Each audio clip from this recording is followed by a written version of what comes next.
Alamak. Ada anjing. Kita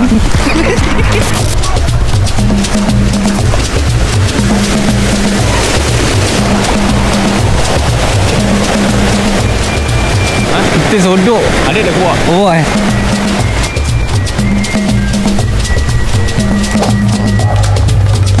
Alamak. Jangan kena. Okey. Aku pakai kalimah Tuhan atas nama Jangan berpaling. Jadi kau jalan ni. Anjing dia tak bagi jalan ke ni? Jalan je nak gigit. Ya. Gaya dia macam nak gigit tu. Dah lah macam sadar badan dia. Jangan pakai reband. Oh, jangan pakai reband. Oi, jangan pakai reband. Siapa yang tak boleh? Pergi je, jalan je. Oh, ya ke? Tahu kau takut. Kalau jiran kata okey, saya jalan. Dia duduk risau. Aduh. Dia kata je kena buka reband Kalau dia tak nampak mata kita, dia akan anggap kita nak rompak ke. Kekurangan sama. Kau badangkan anjing kau buka.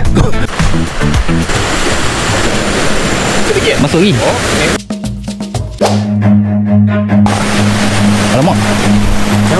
Ada anjing. Mana? Kau nampak? Kau nampak ada tu? Besar gila ke? Tak ada, besar gila. Goyang. Rottweiler Kalau Rottweiler kita masuk air. Oh.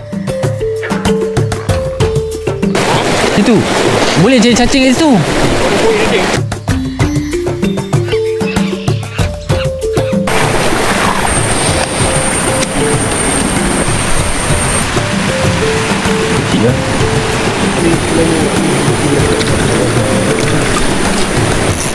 Sebarau killer. Silang telefon dulu. Hutan. Kita betul-betul macam dalam hutan tu. Yang ada anjing. Dia jaga. Ini apa ni? Jangan yang Apa? beng.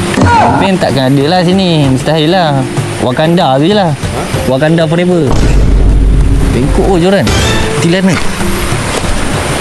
Oh, ada daun. Oh.